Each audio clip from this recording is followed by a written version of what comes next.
तो दोस्तों इस समय भारतीय वायुसेना के पास 3 प्रमुख ऐसे हथियार हैं जो कि चाइना के लिए सिरदर्द बने बैठे हैं और यही 3 वो हथियार हैं जो किसी युद्ध की परिस्थिति में भारत को एक तरफा जीत दिलाने वाले हैं। जी हाँ, मैं बात करने जा रहा हूँ S-400, रफाल और भारतीय फ्लैंकर यानी Su-30 MKI। ये 3 हथियारों के ऊपर ही भारत इतना ज्यादा जोर दे रहा है कि चाइना के साथ ऑलमोस्ट लड़ाई को हमारे फौजी इन्हीं हथियारों के बूते लड़कर जीतने वाले हैं। और मुझे नहीं लगता कि वीडियो देख रहे किसी एक व्यक्ति को भी इन तीनों हथियारों की कैपेबिलिटी के ऊपर थोड़ा सा भी संशय हो। रफाल अपने आप में नंबर 1 है। S-400 की बात की जाए तो वो आने वाले शायद 10 और साल नंबर 1 की पोजीशन पर बना रहेगा। और अगर बात की जाए Su-30 MKI की तो भाई DRDO ने कुछ इस तरह का वेपन पैकेज इसके अंदर सेट कर दिया है कि अब इसके सामने टिक पाना चाइना के बस की बात बिल्कुल भी नहीं है। तो चलिए आइए जानने वाले हैं हम लोग आज इस वीडियो में कि भारतीय वायुसेना इन 3 महत्वपूर्ण हथियारों को लेकर LAC पर किस तरह का थ्रिल करने वाली है। ट्रिपल थ्रिल होने वाला है एक्चुअली।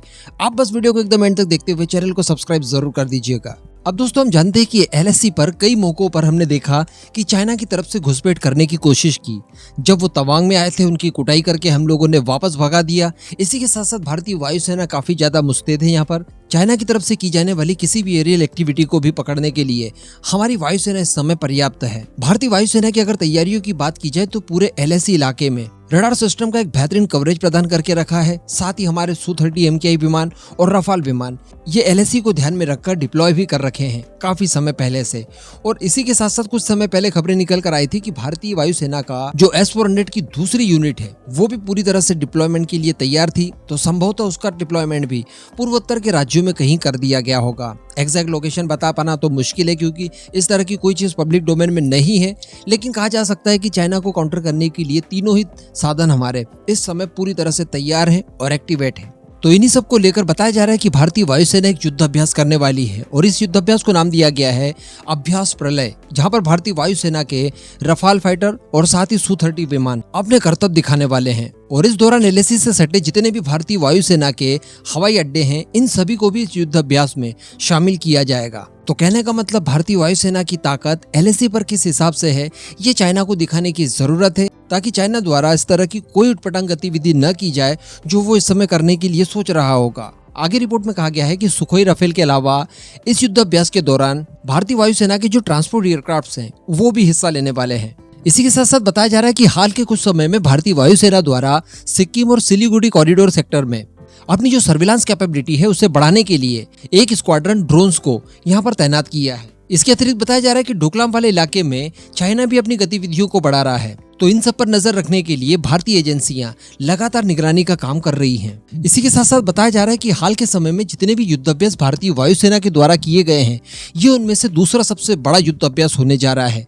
यानी अभ्यास प्रलय जो होगा भारतीय वायुसेना जिससे स्थानीय तौर पर कंडक्ट करने वाली है वो हाल के समय में हुए किसी भी युद्ध अभ्यास की तुलना में काफी ज्यादा बड़ा होगा। तो आप इसका इंपॉर्टेंस समझ सकते हैं। यहाँ पर वेरियस टाइप के हथियारों का परीक्षण भारतीय वायुसेना करने वाली है और जो रिपोर्ट के अंदर भी स्पेशल इंडिकेशन दिया गया है वो S-400 को लेकर ही दिया गया है। यानी इसकी डिप्लॉयमेंट अब हम लोग कह सकते हैं कि प्रॉपर इस स्थान में कर दी गई है। हम सभी जानते हैं कि S-400 का ज्यादातर इस्तेमाल हमारे को चाइना के खिलाफ ही करना होगा। पाकिस्तान के खिलाफ S-400 की उतनी ज्यादा अनिवार्यता नहीं पड़ती। हालांकि इसके बावजूद बताया जा रहा है कि पंजाब प्रांत में कहीं पर S-400 की पहले स्क्वाड्रन को तैनात करके चाइना और पाकिस्तान दोनों के ऊपर नजर रखी जाती है।